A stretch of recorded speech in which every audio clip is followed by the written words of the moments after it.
Cucu.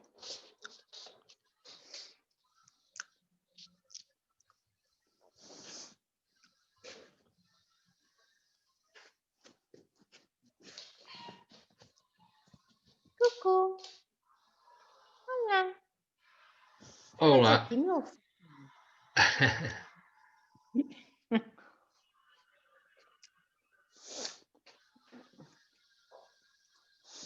Ok. Uhum. Espera aí.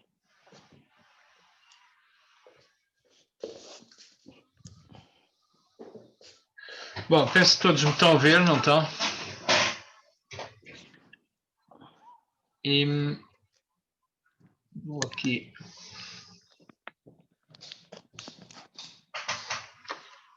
Ok, perfeito. Bom, boa noite a todos.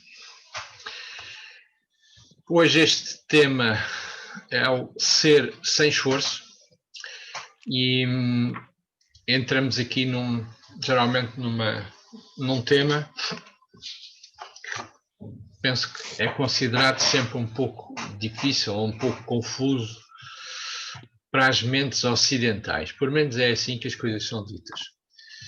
Embora nós sejamos ocidentais, mas também já fomos orientais. Daí que é um bocado relativo. Mas este conceito do ser sem esforço, nós vamos tentar perceber, coloca-nos também aqui uma necessidade que é a mudar de mente. E realmente para nós vivermos o ser sem esforço, precisamos de mudar de mente, porque não é algo que nós decidimos ser ou fazer, é algo que nós vamos construindo ao longo do tempo, como também já vimos ao longo destes workshops, de que as nossas mudanças, as nossas transformações são processos e esses processos demoram tempo e há situações em que nós nos permitimos sentir ou trazer à nossa vida, mas muitas vezes não o fazemos de uma forma natural, fazemos-la em esforço, porque consideramos que isso é importante, que temos que mudar de atitude, que temos que fazer algo diferente na nossa forma de ser e de estar na vida, mas não o conseguimos fazer sem esforço, porque ainda não é algo natural. Então, o esforço sem esforço é algo que me parece um paradoxo. A ação pela não ação. Não agir é o ponto vital das grandes ações. E este pequeno extrato de um poema que cada vez é menos necessário forçar as coisas, até que finalmente chegamos à não ação. Onde nada é feito, nada fica por fazer. O mestre nada faz e, no entanto, nada deixa por fazer. Bom, isto aqui o que vai nos dizer é que há um não agir que na realidade é uma ação. E a ação pela não ação, o que quer dizer que eu, não estando em movimento, eu, não obstante, posso gerar movimento. Eu não me ligando a alguma coisa, no entanto, posso estar a intervir com essa coisa. E nós já vamos explicar um pouco melhor isto tudo, mas esta ideia do esforço sem esforço e da ação pela não ação. Então, eu escolhi aqui um pequeno conto, e um pequeno conto zen, porque este conceito, como vocês depois vão ver, o ser por não ser, a ação pela não ação, está muito ligado àquilo que é o budismo zen, e é um princípio muito importante de toda a filosofia, mas mesmo antes do budismo, nomeadamente no Oriente, este conceito era muito querido e considerado um aspecto fundamental do crescimento espiritual. Então este conto taoísta que eu escolhi, penso que espelha um pouco este conceito. E então era um velho fazendeiro que trabalhava no seu campo há muitos anos. Um dia o seu cavalo fugiu. Ao saber da notícia, os seus vizinhos vieram visitá-lo. Que má sorte, disseram eles solidariamente. Talvez, replicou calmamente o fazendeiro. Na manhã seguinte, o cavalo voltou, trazendo com ele 3 outros cavalos selvagens. Que maravilhoso! Exclamaram os vizinhos. Talvez, replicou o velho homem. No dia seguinte, o seu filho tentou domar um dos cavalos. Foi derrubado e partiu a perna. Os vizinhos, novamente, vieram para oferecer a sua simpatia pela má sorte, uma vez que o seu filho era o seu único ajudante naquele difícil trabalho dos campos. Que pena, disseram. Talvez, respondeu o fazendeiro. No dia seguinte, oficiais militares vieram à vila para convocar todos os jovens para o serviço militar obrigatório, porque iriam entrar em guerra. Vendo que o filho do velho homem estava com a perna partida, eles o dispensaram. Os vizinhos congratularam o fazendeiro pela forma com que as coisas se tinham virado a seu favor. O velho olhou-os e disse suavemente: talvez. Bom, este conto, no fundo, é muito paradigmático do taoísmo, e que o taoísmo visa esta integração, a integração com os fluxos da vida, chamemos-lhes assim. E implica também, de alguma forma, uma atitude neutra. O aprender a cultivar uma atitude neutra, e uma atitude neutra no sentido que não me vou entusiasmar, não vou ficar eufórico, mas também não vou ficar triste. Se estou integrado, eu aceito este fluxo do universo, as coisas que chegam até mim, e olho para elas, vivo-as e tento aprender com elas, e sei que nada enfim, despropositado. Então, esta não ação, que propõe este pensamento zen budista, mas já o taoísmo, portanto, falava sobre tudo isto, não tem realmente a ver com a apatia, inércia ou paralisia. Portanto, a não ação não é ficarmos sentados e não fazer nada. Trata-se realmente de, e aqui está sublinhado, não dar continuidade à progressão kármica de algum tipo de ação que já promoveu desgraça suficiente. Ou seja, quando alguém faz algo que nós não gostamos, no fundo, uma das reações mais comuns é respondermos na mesma moeda. E se a pessoa fala com agressividade para nós eventualmente podemos reagir também com agressividade. E esta não ação, na ideia de não dar continuidade à progressão kármica, significa efetivamente de não responder no mesmo tipo de energia que nos está a ser enviada. Esta não ação ou não mente, porque na realidade está ligado à mente, ou seja, é a nossa forma de pensar, é a nossa forma de sentir, visa superar o estado ou condição mental que gera ou causa o sofrimento. Nunca é uma reação, porque toda a reação é sempre do mesmo tipo que a ação, só com direção contrária. Lá está a tal situação de aqui este fazendeiro, no fundo, perante uma situação eventualmente positiva, foi o cavalo voltar com 3 outros cavalos selvagens, que todos disseram maravilhoso, o que seria normal, as pessoas, olha, que sorte, não é? Ele, talvez, enfim, aceitou aquilo que veio. Quando o filho partiu a perna, no fundo era uma desgraça, ele aceitou, talvez seja uma desgraça, não sei. Ou seja, este fluxo não é um desinteresse, nem é uma desresponsabilização, é apenas o permitirmos estar integrados com aquilo que são o fluxo da nossa vivência, da nossa existência, que obviamente não é sozinha, ela está integrada, e interage com mais pessoas, com muitas outras situações, não é? E então Isto vem colidir claramente com o nosso pensamento dual, em que temos sempre isto é uma coisa positiva, isto é uma coisa negativa, isto é uma felicidade, isto é uma infelicidade, porque na realidade nós não conseguimos ver para além daquilo que é a dimensão do encadeamento de ações, que todas elas podem estar imbuídas de um determinado propósito, que é o de dotar de um determinado tipo de experiência. E então, esta não ação é, acima de tudo, uma forma de ação ou agir não condicionado por uma ação ou agir anterior que a tenha determinado. O que é que eu vou procurar sempre é, vou sempre reagir de uma forma diferente que não a mesma a energia que originou a primeira ação. E eu penso, inclusive, isto sou eu pessoalmente, não é uma reflexão minha,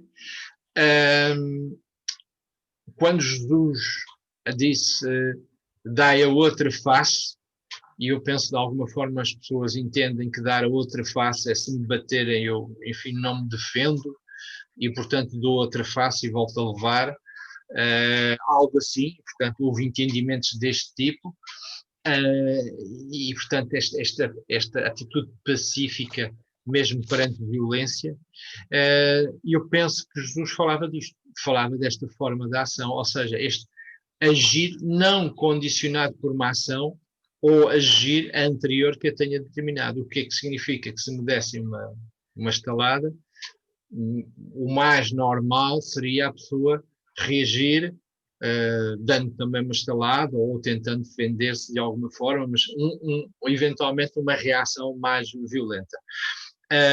E aqui eu penso que Jesus fala como dar a outra face, é precisamente criar este anograma, no fundo, que é algo que as outras pessoas não fariam, dar a outra face, não faz, é muito confuso para nós. Então eu penso que isto foi uma forma também de não ação, ou seja, de eu não agir com o mesmo tipo de energia que provocou a reação na minha direção.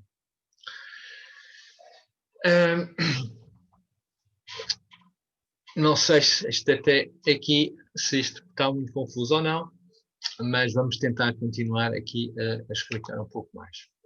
Então, para nós podermos estar a trabalhar, digamos, esta atitude de ser sem esforço, é efetivamente necessário todo um trabalho que passa por estarmos libertos de necessidades ou motivos pessoais. O que é que isto é?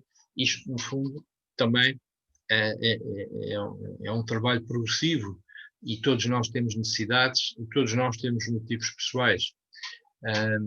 Essas necessidades e esses motivos pessoais, provavelmente nós vamos tê-los até ao fim da nossa existência física e mesmo depois de desencarnarmos, muito provavelmente nós iremos continuar a ter necessidades e motivos pessoais. A forma aquilo que nós podemos fazer é a elevação dessas necessidades e desses motivos pessoais. Torná-los mais elevados, torná-los mais subtis, para que nós nos possamos cada vez mais libertar daquilo que é a componente mais densa dos nossos sentidos e, portanto, daquilo que são as nossas necessidades mais básicas, dos nossos motivos pessoais mais básicos, mais materialistas, mais egoístas, mais ligados à redução daquilo que é a nossa existência de nascimento e morte. Livres de ânsias também é o processo que nós trabalhamos para cada vez mais nos libertarmos também de quê? Dos apegos e das próprias ânsias, que eu associo as ânsias sempre àquilo que é a nossa falta de confiança. Essa falta de confiança em nós próprios, muitas vezes, a falta de confiança, de uma forma geral, que nos impede de não viver esta ânsia, a ânsia por nós, a ânsia pelos outros, muitas vezes a necessidade de vivermos a vida dos outros, e essa ânsia está presente está presente naquilo que o outro está a fazer ou não está a fazer, e, portanto, essa ânsia toma conta de nós e obviamente, coloca-nos aqui num nível de vivência das situações dos outros que, eventualmente, podemos nunca conseguir resolver. Então, livrar-nos dessas ânsias é também confiar no tal fluxo e confiar de que aquilo que está à nossa frente tem um propósito e vamos tentar interpretá-lo e vamos deixar que as coisas se vão manifestando, vamos-las observando, vamos-las integrando, vamos-las assumindo, vamos-las vivendo, mas aceitando nesta base da confiança. Os conflitos, redução dos conflitos, e os conflitos são, hoje em dia, sempre foram, mas são permanentes na nossa sociedade, os conflitos internos, os nossos próprios conflitos, e os conflitos com o exterior, com as outras pessoas. Muitas vezes esses conflitos com as outras pessoas não são mais do que uma extensão dos nossos conflitos interiores, e vivemos no conflito, mais uma vez, porque temos as mesmas reduções, as ânsias, a falta de confiança, o medo, tudo isso vai gerar depois aquilo que são as compulsões. E essas compulsões são aqueles acessos emocionais em que nós perdemos completamente o nosso foco e deixamos dominar por emoções como o medo, como o outro tipo de emoções desequilibrantes, ou até nos podemos também deixar levar por emoções de euforia, por exemplo, não é? E, portanto, ficarmos tão eufóricos com aquilo que aconteceu. O fazendeiro podia ter ficado eufórico quando, de repente, o cavalo dele voltou com mais 2 cavalos, não é?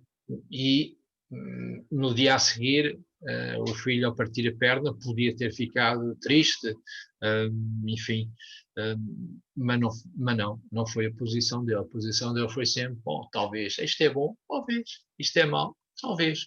E este talvez tem na base sempre a ideia de que, ok, eu entrego, eu confio, porque eu não tenho a visão global de todas as coisas. Se eu não tenho a visão global de tudo, eu confio. E quando dizem, isto foi uma grande sorte para ti, sim, talvez. Quando dizem, isto foi um grande azar, bom, talvez. Porque, na realidade, nós estamos a trabalhar para nos libertarmos da ideia da dualidade. Estamos a trabalhar para podermos reconhecer a unidade em nós e em tudo aquilo que está à nossa volta. E isto pode se tornar complexo quando, por exemplo, nós olhamos para o mundo e vemos guerra, fome, muitas situações que nós olhamos e sentimos que é uma injustiça. Isto é uma injustiça o que está a passar. Esta medida é injusta, aquela situação é injusta. Bom, e quando nós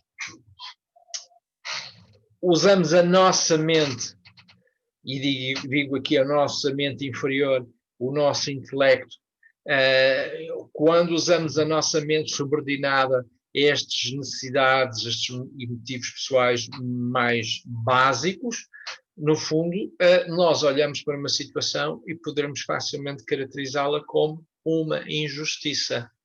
No entanto, aquele fazendeiro dizia, talvez. Porquê? Porque nós, mais uma vez, só vemos a superficialidade das coisas.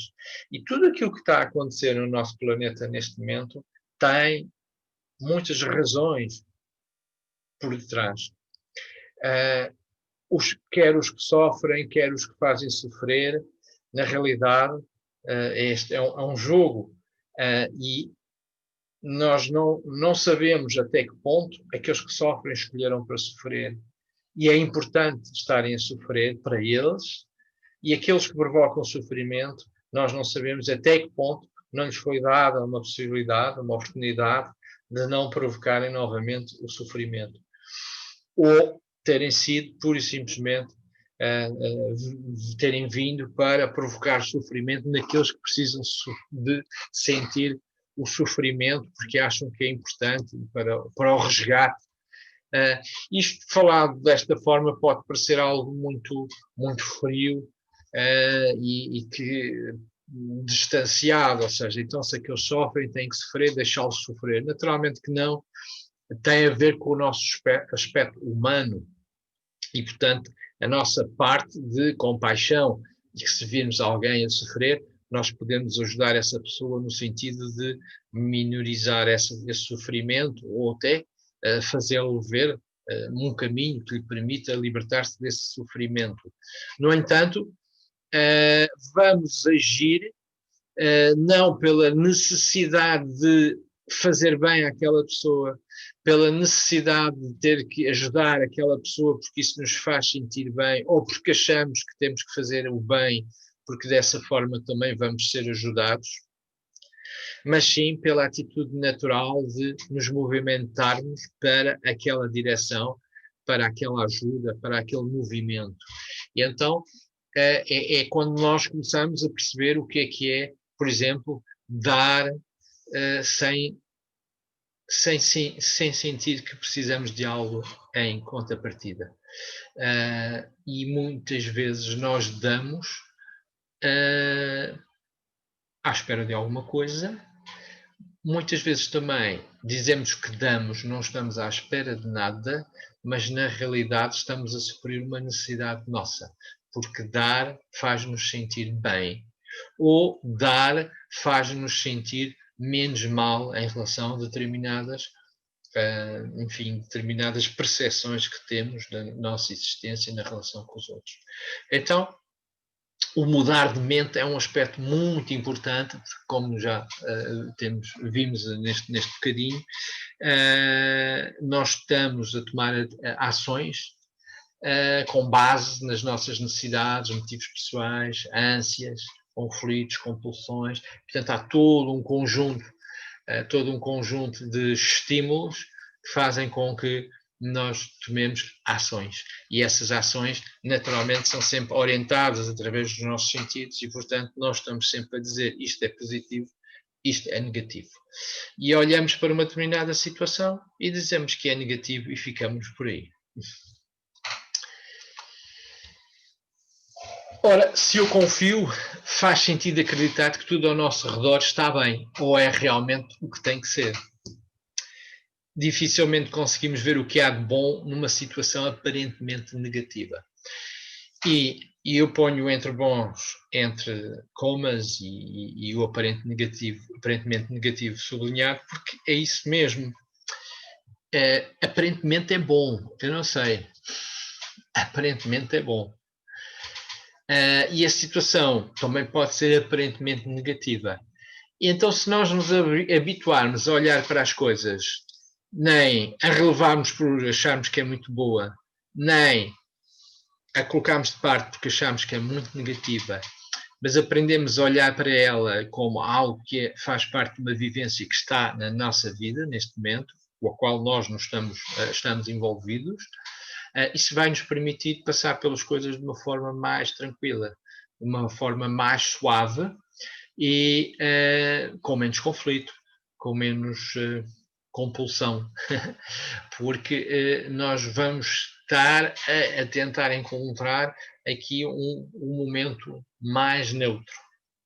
Claro que há aquelas pessoas que dizem, mas os sentidos, eu não posso ser alegre, eu não posso estar triste. Claro que sim, nós podemos estar tudo. Essa é uma das possibilidades que nós temos, é estarmos sempre tudo. Se decidimos estar tristes, podemos ficar tristes. Se decidimos ficar sempre alegres, eufóricos, podemos. A forma como depois geramos essas emoções nas suas voltas, isso aí, mas é o trabalho também de cada um. Então, eu deixo aqui duas perguntas, que no fundo, duas perguntas para vocês, enfim, depois refletirem, que é quem conduz a nossa vida? Perante isto tudo, será que sou eu que conduzo a minha vida? E nós depois já vamos ver um pouco mais quando falamos de mudar de mente. E qual o nosso nível de envolvimento na geração dos nossos sofrimentos? Então, estas duas perguntas a ideia é remeter-vos para uma reflexão em que vocês tomam ações no dia a dia. No vosso dia a dia, tomam uma determinada ação perante determinado tipo de situações. Então, tentem pensar quem é que conduz a vossa vida. Se são vocês, se são as vossas ações, que tipo de ações, que tipo de energia é que vocês geram em vocês e à vossa volta quando tomam uma ação, quando tomam uma decisão, quando dão uma opinião, quando reagem a determinada situação. Que tipo de energia é que vocês estão a criar? E então é essa energia que conduz a vossa vida. O vosso sofrimento, aquilo que vocês sentem que vos faz sofrer, qual é o vosso nível de envolvimento? Qual é a vossa responsabilidade na construção, na geração desses sofrimentos? Então esta fica uma reflexão para vocês fazerem, não digo hoje, ou se calhar hoje, é como vocês quiserem.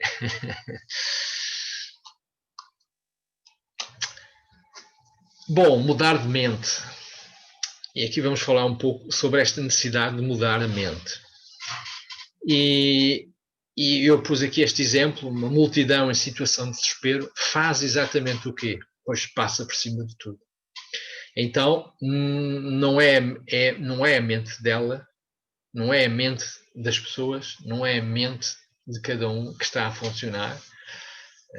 Essa multidão que passa por cima de tudo é efetivamente todo o desequilíbrio emocional, o medo, o que seja, que faz com que essa multidão passe por cima de tudo. Então, nós também somos assim. Muitas vezes nós não somos multidão, somos apenas uma pessoa, mas estamos a passar por cima de tudo. E então, um ponto importante aqui é respirar, estabelecer mentalmente, emocionalmente, espiritualmente e corporalmente uma distância pessoal da situação, mas também das formas de ação pelas quais o stress, o desespero e o medo atuam. E, portanto, esta forma concreta de agir tem mais impacto a curto, médio e longo prazo do que qualquer outra forma de reação.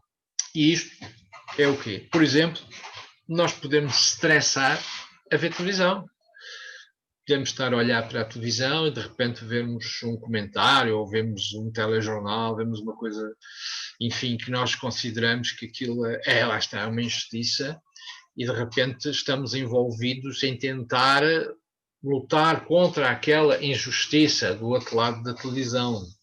E então nós estamos a ligar a toda aquela energia e, obviamente, há uma alteração mental, emocional, espiritual, corporal. Portanto, nós estamos a ligarmos àquela situação, não estamos a distanciarmos. E, portanto, ligamos à situação estressante, ligamos à situação de injustiça, e é uma emoção que podemos trazer para nós, para o nosso dia a dia. E hoje eu vejo muitas vezes nas redes sociais, enfim, no Facebook e por aí fora, muitas vezes pessoas, até, enfim, que são por vezes terapeutas e que tentam desenvolver uma postura mais calma, tranquila, enfim, estão a fazer o seu trabalho e de repente vejo-os a comentar coisas que são, no fundo, talvez não se tenham dado conta, mas de repente vejo-os a ligarem-se a essa energia de injustiça e de que temos que fazer alguma coisa. Eu há uns tempos falava com uma pessoa que dizia que é fundamental ir para a rua, fazer barulho, manifestarmos, não é? E naturalmente eu não digo que não, não digo que sim. É tal questão, as pessoas que sintam que devem ir para a rua manifestar-se contra uma determinada situação, naturalmente devem o fazer. As que acharem que se ficarem em casa, fazer o seu trabalho de mentalização, etc., que é mais importante e mais eficaz, perfeito, fazem. Mas nenhum deles está errado, todos têm o seu momento de participar A questão está sempre é como é que nós nos ligamos à situação estressante. Eu posso estar em casa e enviar energia e de repente estou ligado à situação estressante e estou a sentir que há uma injustiça e como é que eu vou fazer isto, não é? E posso estar também presencialmente ligado a essa situação ou não, até posso estar presencialmente e estar extremamente tranquilo, muito focado, ouvir, participar de alguma forma em que não estou ligado a essa energia. Embora, por vezes, nas multidões é difícil nós libertarmos, porque a multidão cria um inconsciente coletivo e essa energia, no fundo, torna-se dominante. E, portanto, é a mesma coisa como, por vezes, ir ao futebol e quando de repente é golo e todos se levantam, digamos, o nosso corpo reage. Por muito que nós queiramos estar lá sentados e que não queremos levantar-nos e saltar, há sempre uma reação aqui. Somos envolvidos por aquela energia.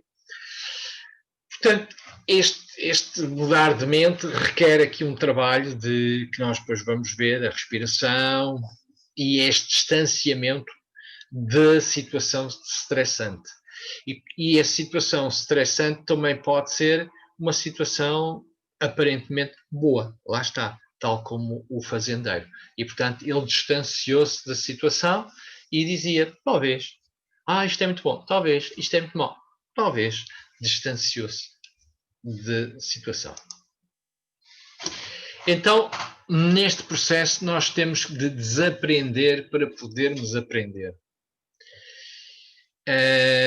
E este desaprender tem a ver com todas as nossas crenças, com tudo aquilo que nos tem sido ensinado, desde o momento em que da gestação, nascimento, crescimento, toda a nossa vida, temos vindo a ser programados e não nos podemos esquecer que já trazemos programas de outras vidas, então há muita coisa que nós temos de desaprender para poder aprender. No fundo, muitos de nós temos o copo tão cheio que não nos permitimos aprender. E temos o copo cheio porque nós guardamos essas coisas porque achamos que elas são fundamentais, que elas fazem parte, são parte determinante daquilo que é a nossa existência. Angustiados com os problemas da vida e eufóricos com algo bom, quando algo bom acontece, somos tal folha ao vento. Estamos dependentes daquilo que é o exterior. E então este equilíbrio que nós necessitamos de encontrar é aquilo que preconiza então a não ação. A não ação é eu não estou nem eufórico nem triste. Eu vou aceitando e vou-me permitindo viver e movimentar nas coisas que a vida me vai trazendo. E, portanto, eu não estou imóvel, eu não estou, não me desresponsabilizo de nada, apenas giro as coisas que chegam até mim sem entrar nem na euforia nem na tristeza. Neste processo, ao princípio, reduzir os apegos e direcionar os motivos é uma luta. E, portanto, esta luta em que muitos de nós estamos, em que vamos tendo consciência daquilo que são os nossos apegos e tentamos direcionar esses motivos, tentamos elevar os nossos motivos de modo a que os nossos apegos possam ser libertos. A inércia de toda uma vida não se desfaz num só dia. Isto é uma mensagem também para muitas pessoas que às vezes geram alguma ansiedade no seu processo de mudança, enquanto que há uns são muitas vezes vão-se acomodando nos seus processos de mudança de uma forma lenta, outros querem que isso se faça muito rapidamente para se libertarem destas coisas que não interessam. E então, tudo isto tem um tempo, o tempo de cada um, que ninguém consegue identificar nem criar uma cronologia que possamos dizer que, sim senhora, você daqui a 5 meses já despachou isto tudo. Então, quando nós procuramos ser harmonia, no fundo, nós não nos podemos obrigar à resposta harmoniosa. Nós podemos tentar ser harmoniosos, podemos tentar fazer um esforço para estar em harmonia, para diminuir os nossos conflitos, para diminuir as nossas energias negativas, mas é no nosso dia a dia que tecemos os momentos que nos levam a essa atitude natural. E este ser como já referi, penso noutras alturas, tem a ver efetivamente com ir tomando consciência daquilo que são os nossos bloqueios, os nossos entraves, e à medida que vamos tendo consciência, vamos os trabalhando como tendo cada vez mais percepção daquilo que são a nossa forma de reagir perante determinadas situações, e depois a partir daí nós podemos então focar-nos naquilo que nós queremos ser, na forma como nós queremos reagir, e vamos o fazendo progressivamente, até que cheguemos à tal atitude natural em que somos sem esforço. Reagimos de uma forma sem esforço. E, portanto, perante uma agressão, reagimos de forma natural, sem esforço. Esse é um trabalho que é feito diariamente e que chega um dia em que nós respondemos a essa atitude de uma forma natural. E, mesmo assim, nós podemos responder de uma forma natural, com harmonia, em determinados setores da nossa vida, digamos assim, em determinados momentos e áreas da nossa vida, e em algumas áreas da vida nós ainda não conseguimos responder dessa forma.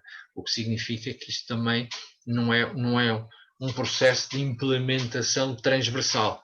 E há situações que nós vamos lidando bem com umas, em termos de, quando eu digo bem, temos de uma forma harmoniosa, respondendo, agindo, tal como nós sentimos que nos parece bem do ponto de vista da elevação, e depois temos outros momentos, outras situações em que não respondemos dessa forma.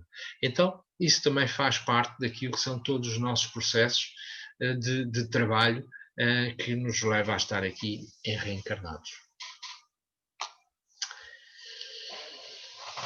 Neste processo de mudança de mente e deste trabalho, no fundo, de desenvolvimento, os desejos mais profundos tornam-se dominantes. O que é que isto quer dizer? Para mim, os desejos mais profundos tornam-se dominantes significa a nossa vontade de cada vez mais de sermos diferentes, de vivermos de forma diferente, de sentirmos cada vez mais necessidade de paz. A necessidade de termos paz começa a tornar-se cada vez mais dominante. A necessidade de nos afastar de determinados ambientes, de determinadas pessoas. A vontade de ter determinado tipo de bens tornam-se mais esbatidos, vão desaparecendo, vamos contentando com menos coisas, estes desejos mais profundos são realmente os tais desejos mais elevados que nos conduzem a um caminho de libertação dos nossos apegos, e portanto nós vamos precisando cada vez de menos coisas para a nossa vida, vamos precisando cada vez de menos coisas para podermos sentir bem, integrados, começar os nossos desejos mais profundos permitem-nos também sentir vida, sentir graciosidade, sentir luz, sentir amor nas coisas mais pequenas da nossa vida. Então, esta nova direção da nossa vida parece cada vez mais natural e isenta de conflitos. Não é que os conflitos não possam surgir, mas a forma como nós lidamos com eles coloca-nos numa posição de como se não houvesse conflitos. E, portanto, vamos relativizando muitas coisas que surgem na nossa vida. O processo de confiança permite-nos libertar muitas preocupações, muitos medos, e tudo isso, no fundo, vai fazendo com que o esforço e o conflito diminuam. E, portanto, eu vivo com menos esforço, com menos conflito a vida. E é isso que todos nós queremos, viver com menos esforço e com menos conflito a nossa vida. E tentámo-lo fazer, mas muitas vezes tentámo-lo, na realidade, em esforço e em conflito. Então, esforço sem esforço, espontâneo e natural. Significa isto que o espontâneo e natural é algo que se formou interiormente. É algo que foi capaz de se elevar de modo a tornar dominante. E agora é sem esforço. Portanto, a mesma coisa como amanhã nós podemos fazer toda uma série de ações que fazemos sem esforço. Eventualmente, se estivermos bem de saúde, levantamos um braço sem esforço, de uma forma natural. E, portanto, não nos interrogamos sobre como é que eu levanto o braço, e, portanto, tudo isso faz parte também dos nossos processos de mudança da mente. Se as nossas mentes estiverem fora de controle, as nossas vidas ficam fora de controle. E este é o outro aspecto muito importante, e no fundo este arqueiro que está aqui, que também era uma tradição zen, não é? O domínio da arte do arco, é muito importante, e nós às vezes conseguimos controlar a nossa mente em determinadas situações, mas depois perdemos o controle, o que significa que verdadeiramente nós não temos ou não estávamos em controle da nossa mente. Há uma história também gira, zen, eu não sei bem de cor, mas basicamente era um arqueiro que era considerado um grande arqueiro e, portanto, uma grande pontaria. Portanto, ele foi se exibir, não é? E, portanto, atirou uma seta de bastante longe, acertou mesmo lá no alvo, na mousse, e depois a seguir atirou outra e zaza, ela cortou ao meio a outra seta. E virou-se lá para o ancião, enfim, que também era um grande arqueiro, mas, enfim, uma pessoa mais comedida, e disse: "Oh, velho ancião, então tu vê lá se consegues fazer melhor e tal." E ele lá foi: "Tá bem, então vamos ali e tal." Foram, e entretanto havia um precipício muito grande, e havia uma madeirinha muito fininha que abanava por todo lado, que permitia a passagem entre um lado e o outro. E no outro lado havia um alvo. Então esse velhote pôs-se em cima dessa madeirinha que tremia por todo lado, com, enfim, um precipício enorme lá por baixo, puxou do seu arco, atirou a seta e tal, mesmo em cheio na mousse. Saiu novamente para terra firme e disse ao outro jovem: "Já vi que tu és enfim, és muito bom, então, olha, experimenta lá agora." E claro que ele não conseguiu sequer, porque não conseguiu sequer ir para cima da madeirinha, estar ali com a falésia, com o precipício lá por baixo, e, portanto, perdeu o controle total da mente e, portanto, não conseguia sequer puxar do arco e tirar a seta. Então, o controle da mente tem estas questões todas das nossas emoções. E nós, por vezes, tentamos controlar a mente do ponto de vista intelectual, não é? Do ponto de vista da nossa racionalidade, mas esquecemos que a mente basicamente é controlada pelas nossas emoções. São elas que estão constantemente a gerar toda uma série de filmes que chegam até nós. Então, ter a mente sob controle é muito importante. E a mente é uma criatura sem descanso. E ela, reparem, o que é que ela vive? Nós andamos entre memórias passadas e fantasias futuras. Tipicamente, a mente ocupa-se disto. Memórias passadas e fantasias futuras. E andamos assim, okay? Nesta onda. Planear e projetar a nossa ideia de querer controlar, de querer, enfim, ter a certeza de que as coisas não nos fogem. E por isso andamos entre o planear e o projetar, perseguindo prazeres ou fugindo dos perigos. Andamos num e no outro. Então, esta mente é isto que ela faz. E é isto que não nos deixa Descanso também. Não conseguimos, na maior parte das vezes, controlar a nossa mente de modo a podermos estar focados, estarmos no momento presente. E nós pensamos que somos seres conscientes, racionais, não é? E que isso é o suficiente para resolver aquilo que são as nossas situações, mas isso pode não ser suficiente. Aliás, na minha perspectiva, raramente é suficiente, porque aquilo que nós achamos do nosso estado de consciência e de racionalidade, na minha opinião, é muito diminuto, porque uma boa parte daquilo que são os nossos desenvolvimentos partem de uma coisa que nós chamamos intuição e que chega da nossa mente superior. E então é esta estruturação entre mente superior e mente inferior que nós estamos aqui a viver. E muitos de nós com uma componente muito forte de mente inferior e outros com alguma componente de mente superior, ou até muita. Depende de quem são as pessoas e as suas vivências. Mas é isto que nós temos aqui. Portanto, este é o trabalho da mente sem, eu diria, o trabalho da mente sem que nós a trabalhemos. Se nós não trabalharmos a mente, ela vai trabalhar por si própria. É esta criatura sem descanso, vivendo entre memórias passadas, fantasias futuras, perseguindo prazeres e fugindo dos perigos. Então nós temos que trabalhar a mente, porque se não a trabalharmos, ela fica como ela gosta. Então, para isso, precisamos de uma coisa que é atenção, atenção, atenção. A atenção é algo muito, muito, muito, muito importante.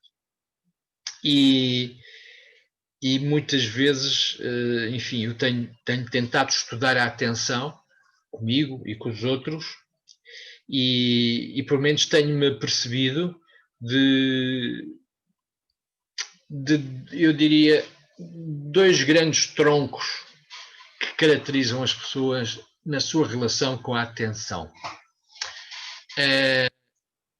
Umas pessoas que têm uma atenção muito focada para além daquilo que é visível com os nossos olhos. E, portanto, aquelas pessoas que sentem e até veem, muitas vezes sem se aperceberem disso, mas veem, sentem a energia, sentem as presenças. E, portanto, são percepções muito subtis que chegam até elas. Então, têm uma atenção muito orientada para aquilo que são as sensações subtis. E depois, outras pessoas que têm uma atenção muito virada para aquilo que são os detalhes mais materiais. E, portanto, são aquelas pessoas que, por exemplo, a pessoa anterior, se for preciso, entra num quarto ou numa sala e vê duas ou três coisas, mas não se apercebe do quadro que estava pendurado, ou dos quadros que estavam pendurados, da cor da carpete, de uma série de detalhes, não se apercebe. Mas apercebe-se, por exemplo, se aquela sala era agradável ou não era, se sentiu bem ou não sentiu. Há uma percepção mais subtil que, naturalmente, pode ser aperfeiçoada à medida que a pessoa vai trabalhando também estas características. E a outra pessoa é aquela que entra na sala e que consegue reunir logo mentalmente uma série de detalhes. E sabe a cor da carpete, os quadros, sabe, viu até uma caneta algures e mais ali uma mala escondida ali de lado e assim assado, e portanto consegue detalhar logo muito rapidamente. Então tudo isso é atenção.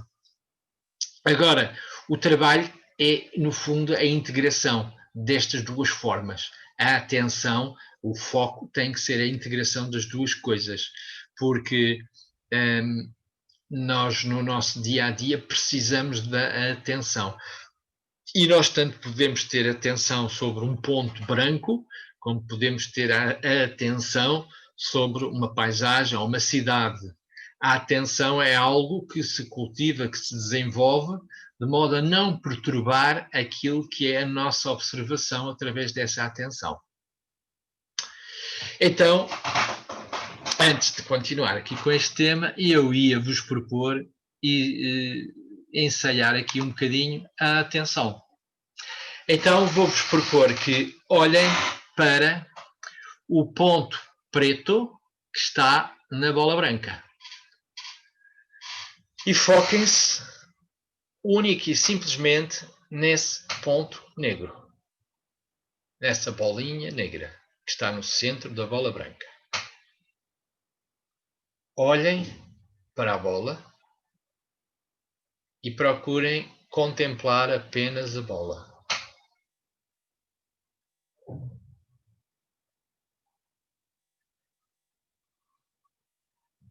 Procurem focar a vossa atenção nessa bola.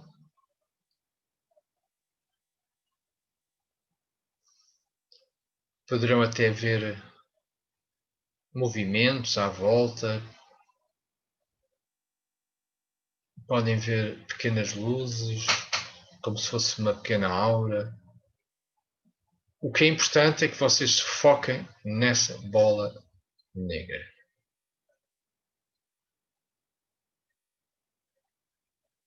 E vamos permitir que ela ocupe a nossa mente. Que ela liberte os nossos pensamentos. Vamos focar toda a atenção nessa bola. E eu agora vou me calar e vamos estar assim um pouco.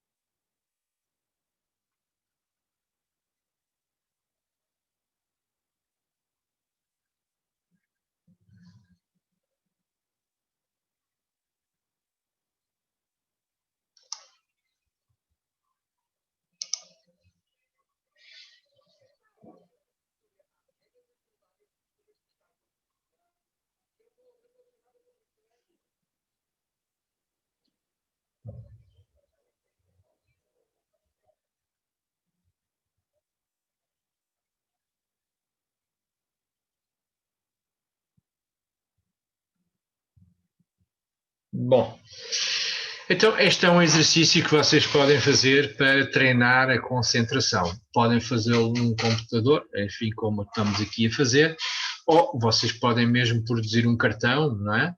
E colocar à frente de vocês numa parede e, portanto, ficarem a olhar para a parede. Ou há, até se tiverem uma parede branca, às vezes há quem desenhe um ponto negro na parede.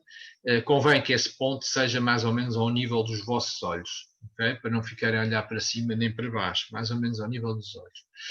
Pronto. Para além das eventuais alterações ópticas que vocês possam ter sentido ao olhar para a bola, enfim, uns podem ver a bola andar, outros uma pequena aura à volta, movimentos, coisas do género, depois depende da forma como vocês conseguem manter a visão focada nesta bola.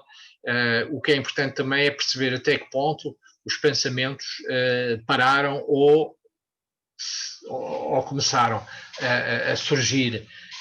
Um dos pontos importantes é sempre focarem-se na bola e quando começam a surgir pensamentos que não têm nada a ver com aquilo que vocês estão a fazer, vocês pura e simplesmente voltam a focar-se na bola e voltam a focar-se na bola.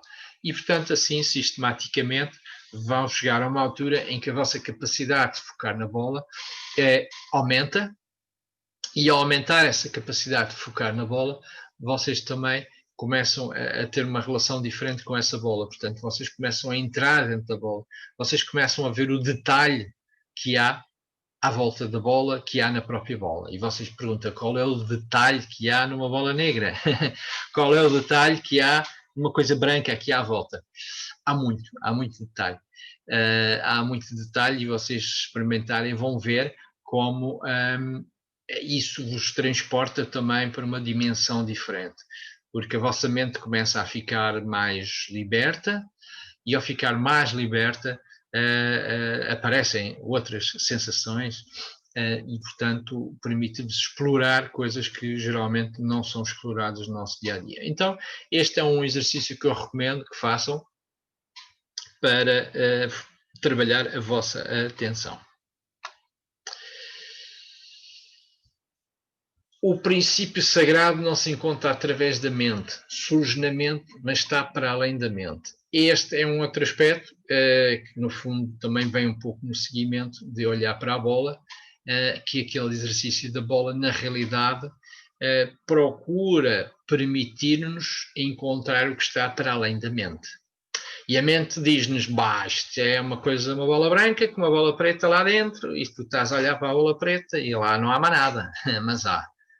É para além da mente. Então, este exercício vem também responder a esta situação, que é habituem-se a procurar, a permitirem-se e viajar naquilo que está para além da mente.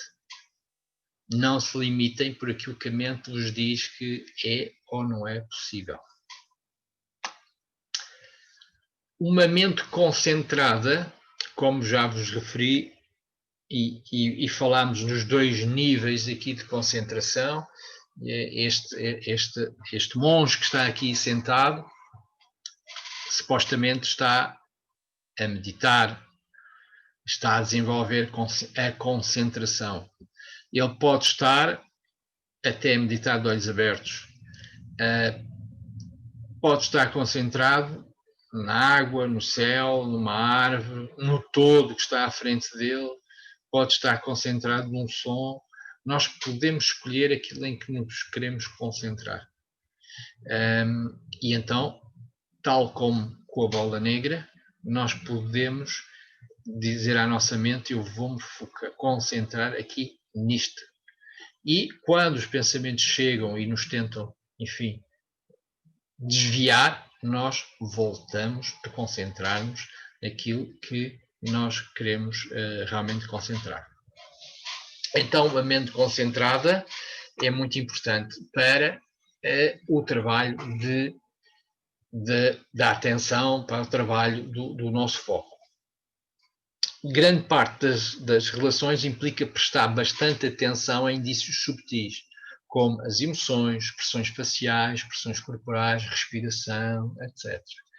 E então, isto é algo que se desenvolve. E, portanto, quando alguém, de repente, entra num gabinete, a forma como anda, a forma como inclina a cabeça, como coloca o olhar, se ri, se está triste, o movimento dos lábios, o movimento dos olhos, o movimento das mãos, a forma como se senta. Há toda uma série de expressões faciais e corporais que nos comunicam o que está a passar com a pessoa. E então não podemos esquecer de que o externo é um reflexo do interior. A nossa respiração reflete-se a nível do nosso corpo físico, mesmo manifesta-se externamente. As nossas expressões faciais são um reflexo das nossas emoções. Há pessoas, por vezes, que estão constantemente com a testa franzida. E, portanto, nós sabemos que essas pessoas estão num estado de stress, num estado de negação perante de qualquer situação da vida delas. E, portanto, tudo isto pode ser percebido e faz parte daquilo que é a observação para até a própria leitura intuitiva. No entanto, aqui temos sempre os dois aspectos, que é aquelas pessoas que não notam tanto as questões físicas, palpáveis, concretas, não é? Expressões faciais, mas estão a ler a energia, aquilo que não é visível. E há aquelas que partem do exterior para o interior. E, portanto, o conjugar dos dois métodos é, obviamente, muito bom e tem a ver com o treino sistemático que nós podemos fazer. Então, a atenção, a concentração é muito importante para nós retirarmos informação. Reparem, vocês se calhar já se lembram daqueles filmes geralmente de franceses, de Poirot, não é? E portanto ele com o seu moustache e parece que anda ali a saltitar, mas sempre com muita atenção no detalhe, no reparar nas questões mais pequeninas, não é? E portanto ele faz esse papel do exterior, leva-lhe a ler o interior e portanto ele consegue então, a personagem consegue desenvolver esse trabalho de atenção e concentração e com base nisso a sua leitura das situações. E isto é muito importante, esta atenção, esta concentração, porque todos nós sofremos desta atenção hiperativa, não é? E esta atenção hiperativa é porque nós estamos constantemente a ser bombardeados com pedidos de atenção. Então agora nós temos o telemóvel, não é? Que é talvez o número um, o mais exigente, não é? Que nos está sempre a pedir atenção, mas ele não nos pede uma atenção de qualidade, pede-nos uma atenção muitas vezes reativa, que é vermos um post, respondermos ao post, respondermos ao e-mail, etc. Esses pedidos dele aparecem nos momentos mais estranhos, não é? E, portanto, temos hoje em dia toda uma série de apelos que perturbam a nossa atenção, a nossa concentração. As crianças, por exemplo, são cada vez mais vítimas desses apelos da atenção e não conseguem ter uma atenção focada, porque são tantos os apelos que não conseguem desenvolver a capacidade de estar concentrado a fazer alguma coisa. Reparem, lembro-me quando era miúdo e tinha que estar focado e concentrado para produzir os meus próprios brinquedos, para produzir coisas, para criar um ambiente para eu poder fazer algo. Hoje em dia é menos vulgar, não é? Então, com os jogos, etc., jogos de computador e outro tipo de produtos que, no fundo, levam a criança a participar sem ser pedida tanta atenção, a concentração no processo de ser ele próprio a fazer as coisas, não é? Então, a mente espelha e assume as características daquilo a que prestamos atenção. Isso é outro aspecto fundamental. E realmente isso vê-se nas pessoas, não é? E, portanto, a mente espelha essas características daquilo a que prestamos atenção. E a mente, naturalmente, segue muito fielmente tudo aquilo a que nós damos atenção. E nós já vimos que, no fundo, o próprio cérebro assume que aquilo em que nós colocamos mais atenção é aquilo que é mais importante para nós. E então, toda uma série de comportamentos que nós temos são comportamentos para os quais nós damos uma expressão forte, não é? O nosso cérebro entende que isso é importante para nós. Então, o mudar de mente é, obviamente, o mudar também de atitudes em relação às coisas que não nos interessam, não é? Daí, e a necessidade de produzir a tal atenção sobre aquilo que nós fazemos no nosso dia a dia. Para mudar a mente é necessário quebrar automatismos, e os automatismos são muito, muito importantes. Eu dou-vos aqui algumas dicas, que são, por exemplo, controlar a atenção e focar em memórias, pessoas e sentimentos para evocar qualidades desejadas. E, portanto, eu se quiser ter um momento de alegria, um momento em que eu reagi de uma forma harmoniosa, eu posso me focar nessa memória. Eu fui fazer algo hoje, senti-me bem, senti-me muito compensado de uma forma elevada, então eu vou viver essa memória, posso me focar nessa memória do que é que me fez realmente sentir elevado. Posso me focar em pessoas que sejam inspiradoras e em sentimentos também para invocar qualidades desejadas. Eu posso tentar sentir amor, posso tentar sentir gratidão, posso tentar sentir alegria, posso tentar sentir paz, para trazer essas qualidades a mim. Então, eu posso ir buscar memórias em que me tenha sentido em paz, me tenha sentido em alegria e trazer essa memória para que ela possa despertar em mim novamente essa paz ou essa alegria. A nossa dieta mental afeta a nossa saúde mental, sem dúvida. A nossa dieta mental aqui, e não passa só por aquilo que nós lemos, ou aquilo que nós vemos na televisão e por aí fora. A nossa dieta mental tem a ver a forma como nós pensamos sobre nós e sobre os outros.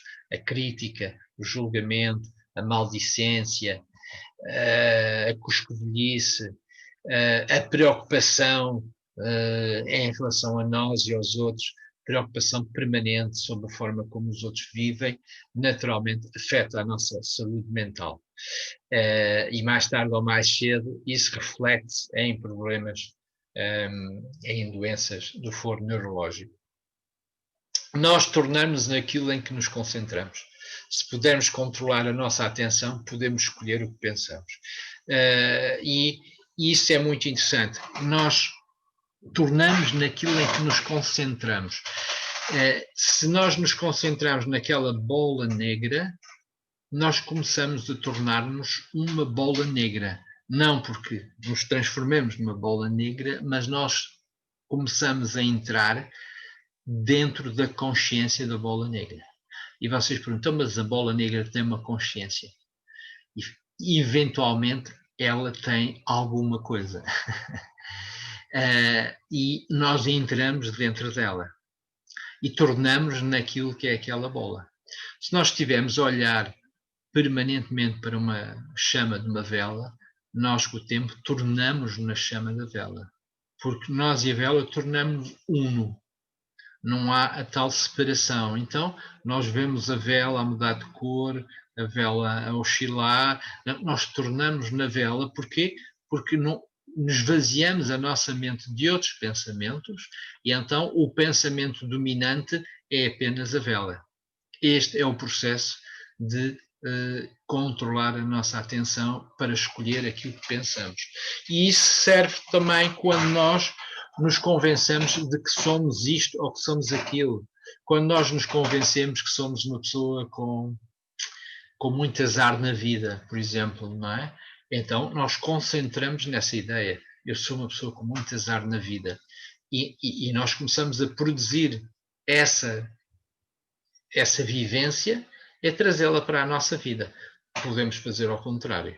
Eu sou uma pessoa com grande sucesso na vida, porque tudo o que eu preciso vem a mim. E nós podemos começar a desenvolver esta atitude e a concentrarmos completamente nisso. E a concentrarmos como? Relevando aquilo que efetivamente vem consubstanciar essa situação.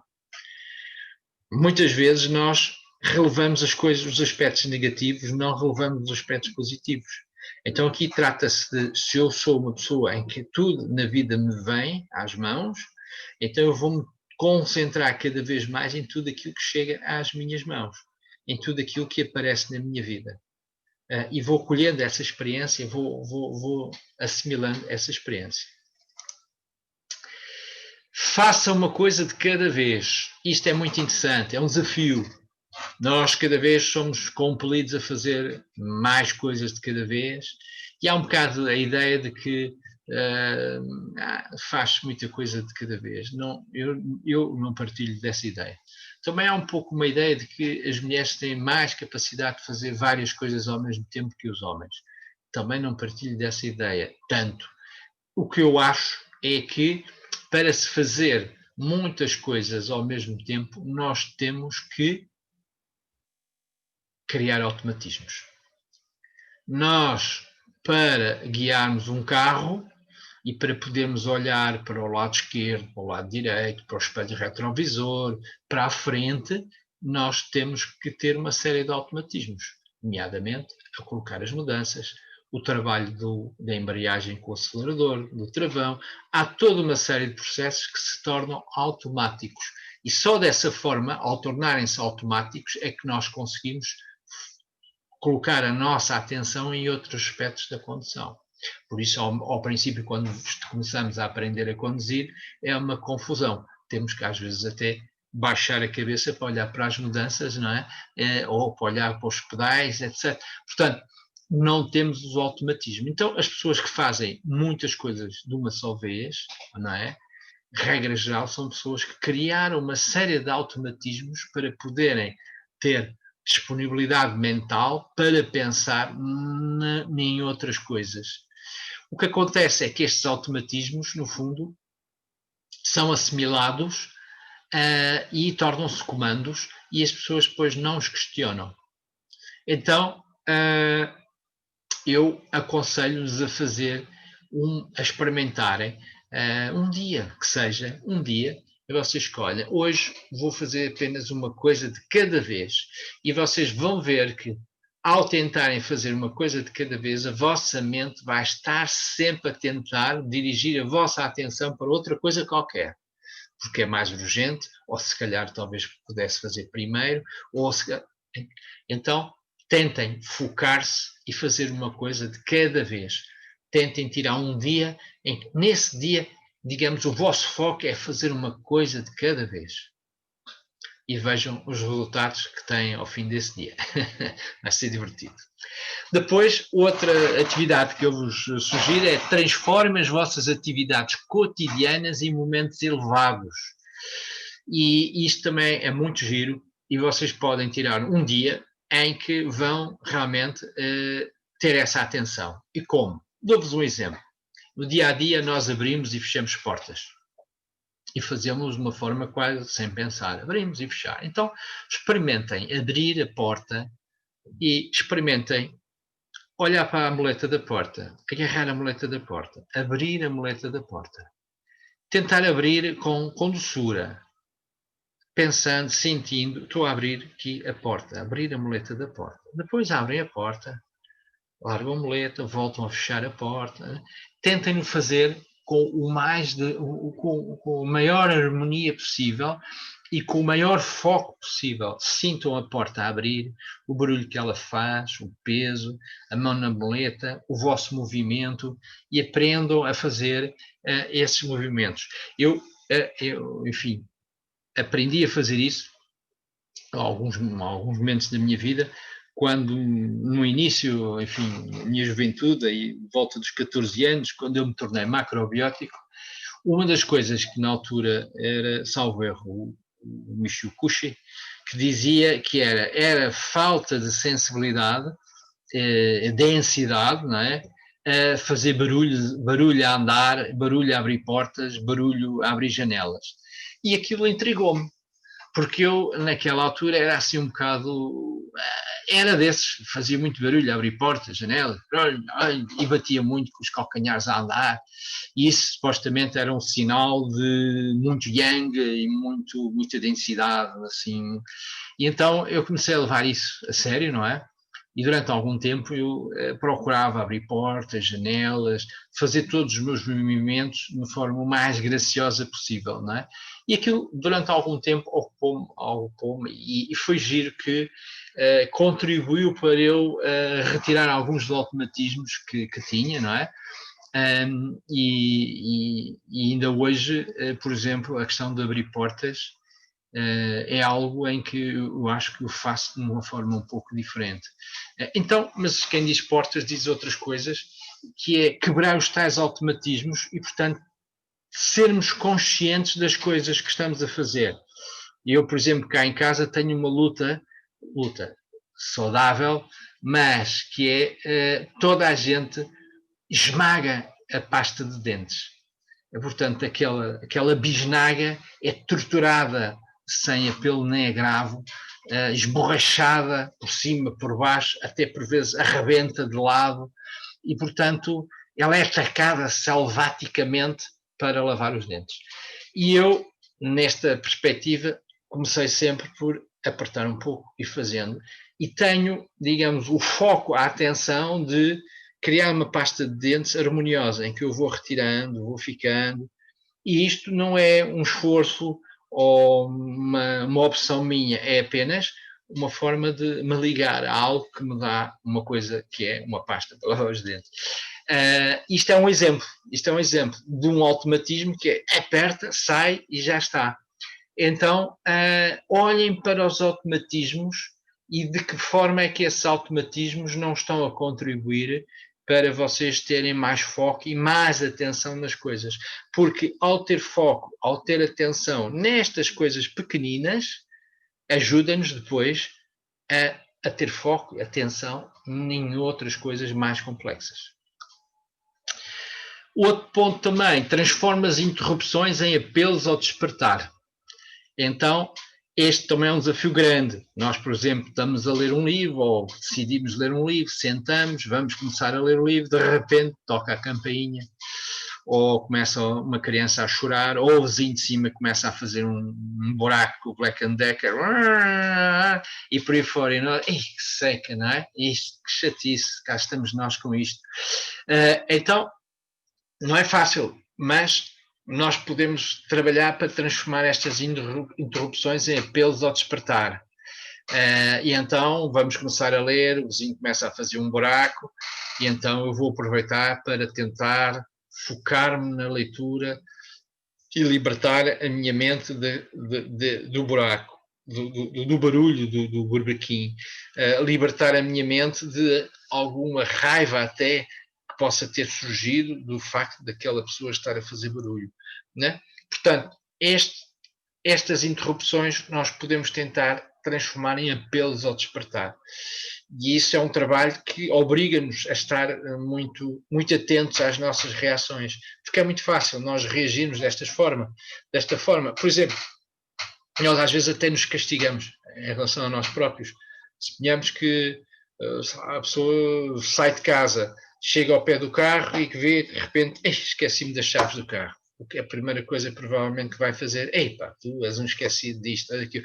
Há uma reprimenda, uma autorreprimenda, não é? E então lá vamos buscar aquilo. Se nós conseguíssemos, olha, esqueci-me, ok, então vou aproveitar para fazer aqui, olha, mais uma subida, mais um bocadinho de exercício e vou respirar enquanto faço o exercício. Se nós conseguíssemos transformar essas interrupções em apelos ao despertar, ao nosso bem-estar, a nossa vida era muito, muito melhor. E eu sei, eu estou a falar disto e isto é um desafio também para mim. E por ser um desafio para mim, é que eu digo que é um desafio também ao mesmo tempo para todos, não há outra forma, não é?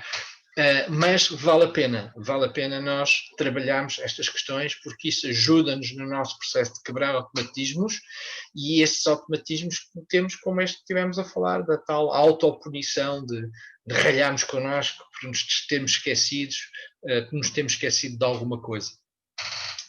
Depois, o respirar 3 vezes. Isto é também muito importante e é algo que eu tenho tentado vir a fazer, e o respirar 3 vezes é o que não haja uma reação imediata. Por exemplo, toca o telefone, respirem 3 vezes antes de atender o telefone. Se for alguém que seja mais complexo, respirem 6 vezes.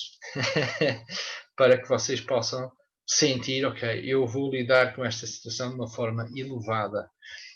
No fundo, o respirar 3 vezes também, hoje em dia, está a ser utilizado o momento de silêncio. E penso, por aquilo que eu tenho assistido, está um bocadinho a ser utilizado por alguns políticos e por alguns, enfim, CEOs de empresas, que é um momento de silêncio antes de responder. E, portanto, é-lhes feita uma pergunta e ele para, respira e está ali 5, 10, 15 segundos.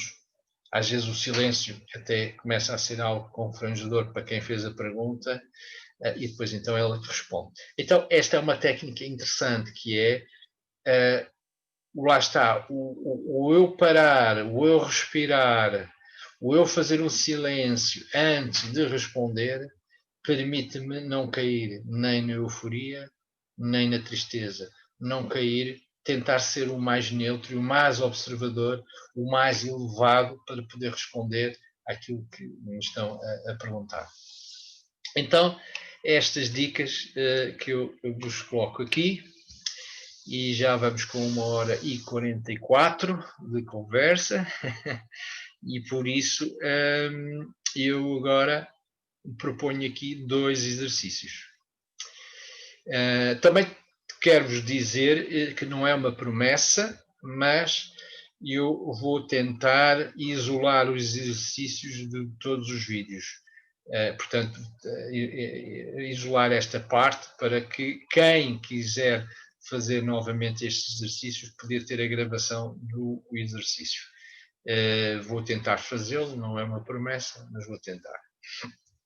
Bom, então neste exercício vamos fazer 2 desta vez.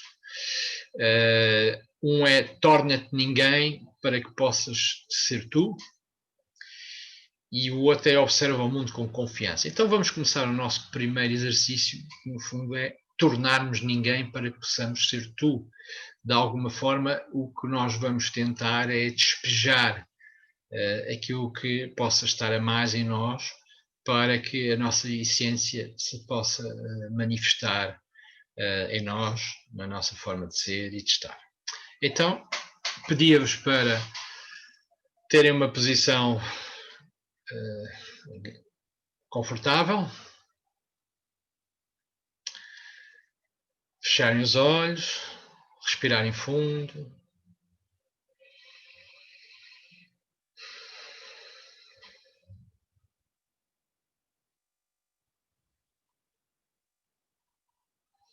Respirem fundo. Procurem sentir o vosso corpo, sentir o vosso pescoço, os ombros, se estão relaxados. Procurem relaxar o mais possível o vosso corpo.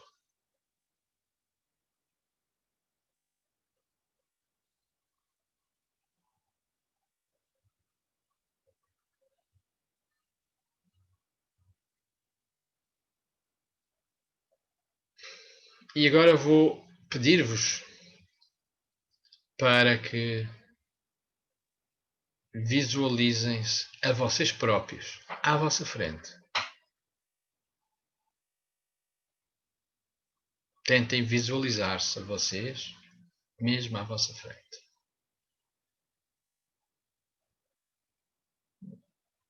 Há quem consiga com mais detalhe, outros com menos detalhe.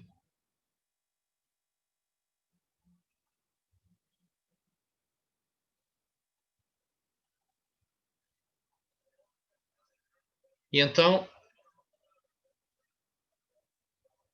vamos olhar para esse ser, que são vocês, que está à vossa frente. E a primeira coisa que vamos fazer é retirar as roupas. Vamos retirar todas as roupas. Não está frio, a temperatura é adequada. E vamos retirar todas as roupas a nós próprios que estamos à nossa frente.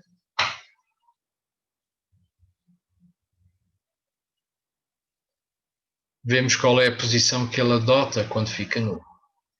É acanhado, está à vontade.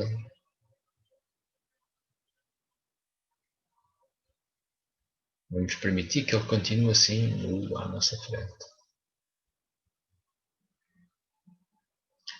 E agora vamos-lhe retirar anéis, relógios, colares, pulseiras, óculos. Vamos-lhe retirar tudo o que ele possa ter. Brincos. Sai tudo.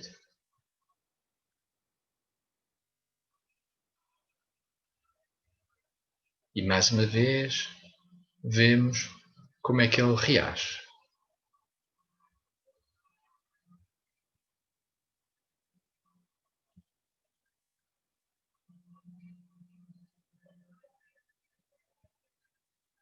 E agora vamos cortar todo o cabelo. Vamos retirar todo o cabelo. Completamente rapado.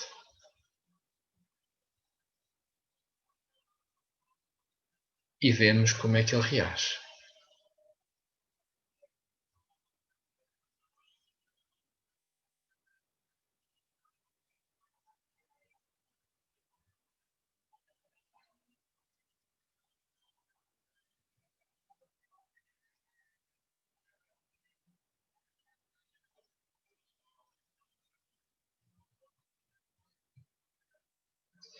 E agora vamos até retirar o nome.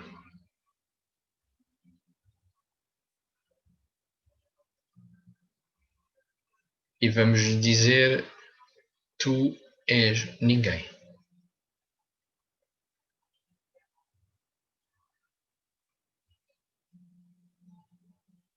Tu estás despido de tudo aquilo que tu pensas que és.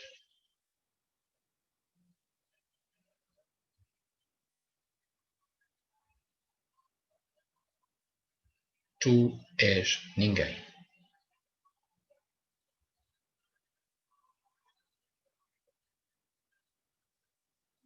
Não há medo, não há vergonha, não há dúvidas.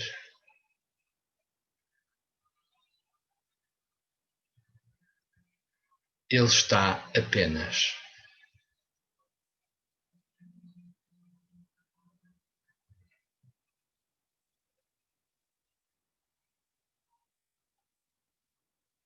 Despido de tudo.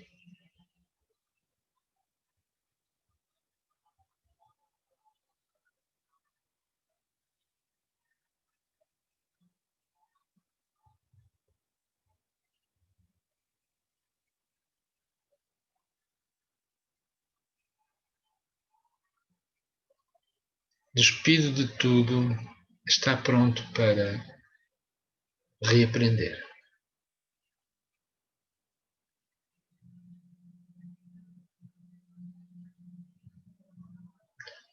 E vamos modelar esse ser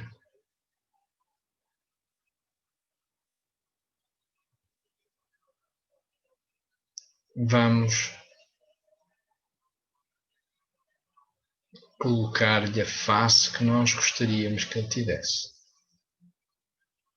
Um sorriso, harmonia, confiança. Vamos dar a esse ser uma posição, uma atitude de confiança, de paz.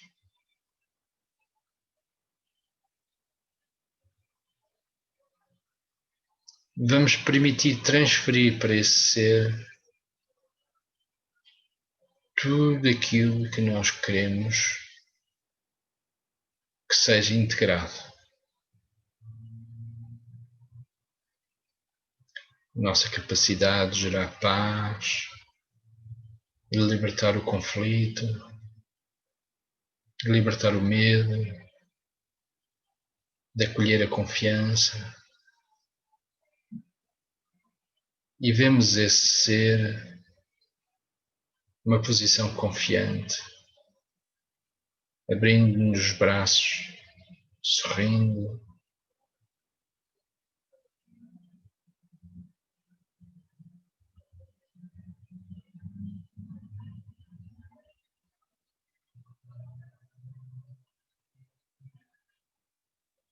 E vamos voltar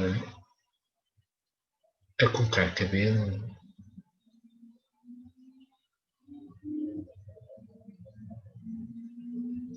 E vamos voltar a vestir-lhe umas roupas.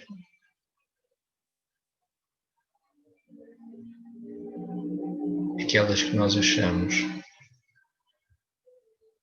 que são suficientes.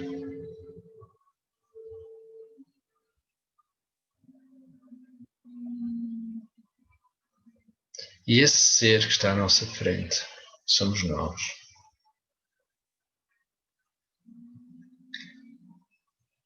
Depois de despojados,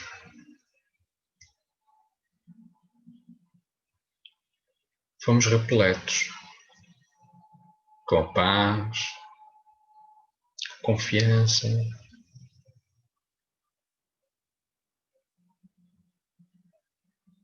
com um novo programa que nos vai permitir desenhar uma vida com menos conflito, com mais lucidez, com menos apegos, com mais libertação.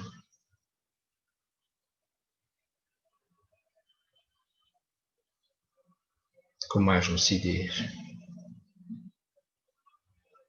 E vamos agora abraçar esse ser que está à nossa frente e integrá-lo em nós.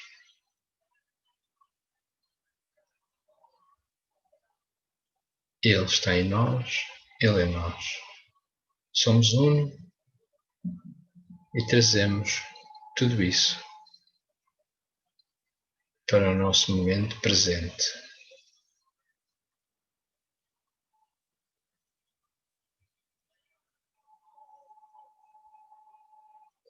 Para este momento de um novo ser.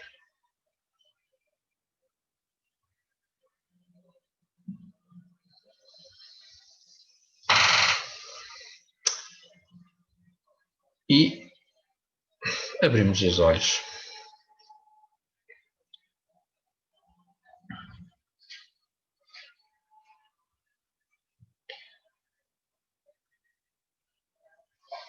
Bom, este é um exercício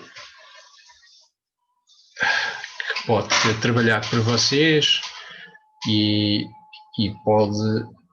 podem permitir-se acrescentar aspectos mais concretos daquilo que vocês querem ver cristalizado em vocês próprios. E, portanto, é um exercício que está aberto à criatividade de cada um, à necessidade de cada um.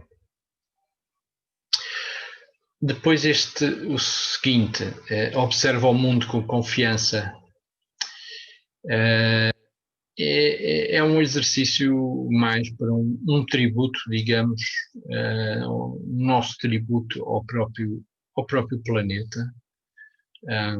Portanto, é o meu convite para que neste processo de mudar de mente nós possamos também exercer a nossa atuação neste planeta e em todos os seres que nele habitam, que estão a precisar. Então, vou-vos conduzir neste pequeno exercício para observar o mundo com confiança. Então, mais uma vez, vos peço a vossa tranquilidade, o vosso relaxamento. Vamos aproveitar ainda este momento de tranquilidade. E vou-vos pedir para se focarem, colocarem vossa atenção no planeta Terra. Imaginem, visualizem um planeta, o planeta Terra.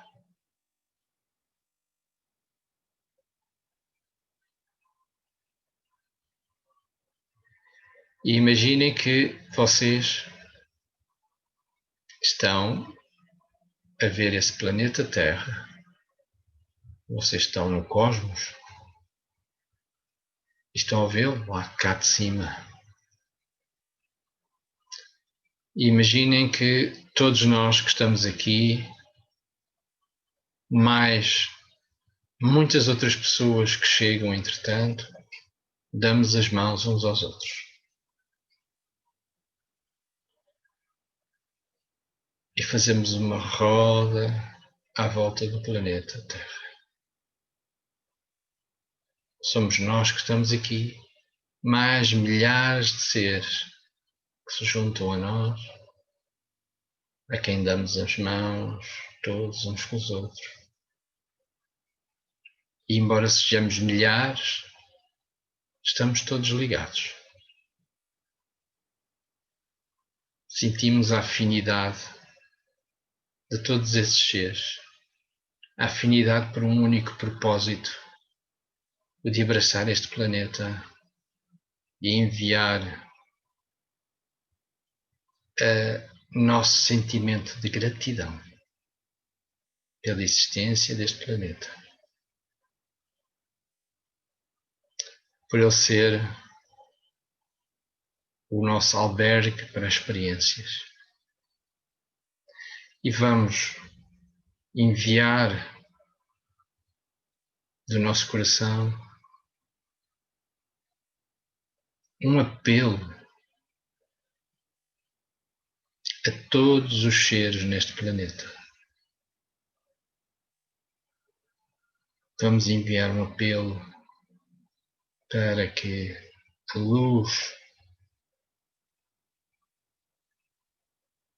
o amor, o entendimento despertem em cada um dos seres que habitam neste planeta. Vamos enviar essa luz para todos aqueles que estão nos lugares de decisão, nos políticos, responsáveis das organizações. Vamos enviar para todos eles luz, amor, lucidez. E vamos pedir para que esses seres possam eles despertar para a necessidade do bem maior. Que eles possam despertar para a responsabilidade que lhes é dada de transformar este planeta, transformar a vida de cada um, uma vida mais aprazível, uma vida mais harmoniosa, em sintonia com o planeta e com todos os seres. Vamos permitir que essas energias circulem, que elas toquem todos os seres.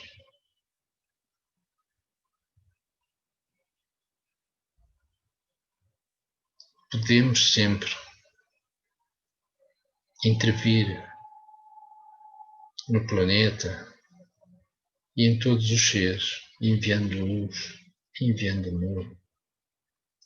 A energia que nós enviamos é exponenciada, amplificada por todos aqueles que se juntam a nós, uns conscientes, outros a nível interior, participam no trabalho. Como vocês muitas vezes participam nestes trabalhos, sem terem consciência disso. E a nível interior, nossa lucidez é despertada, porque nós assim quisemos despertar para participar naquilo em que acreditamos e em que somos luz. E apertamos o planeta todos juntos e sorrimos para o planeta, sorrimos para todos os seres e trazemos essa energia de harmonia para a nossa vida, para o nosso dia a dia, sabendo de uma forma clara que todo o conflito, que todo o medo é ilusório. É apenas uma tentativa de criar um travão ao nosso despertar espiritual.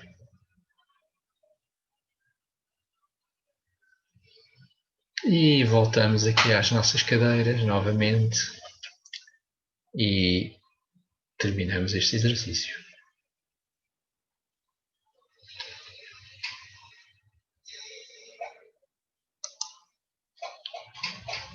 Ora, terminado.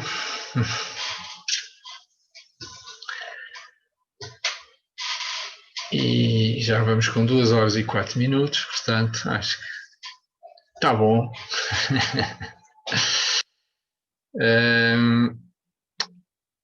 Espero que tenham gostado. Nós na próxima semana, que é o último quinta-feira de outubro, vamos falar sobre felicidade e satisfação. E na realidade vamos perceber como quando falamos em felicidade, a maior parte das vezes é satisfação. É a satisfação dos nossos sentidos, dos nossos interesses, dos nossos motivos pessoais. E depois dizemos que estamos felizes, mas não estamos. Acho que raramente sabemos o que é a felicidade. Isto na minha opinião, claro. E então vamos falar sobre isso, felicidade, e vamos falar sobre a satisfação e como é que isto, e vamos ter mais alguns exercícios para trabalhar felicidade e satisfação. De resto, pronto, terminamos por aqui hoje, não é? E mais uma vez agradeço a vossa presença, porque é pena não nos ver assim de uma forma diferente, mas é o que há e, portanto, também é bom. Então desejo-vos a todos uma boa noite, durmam bem, viajem bem e até breve. Obrigado. Até a próxima, obrigado. Até breve. Obrigado. Tchau, tchau.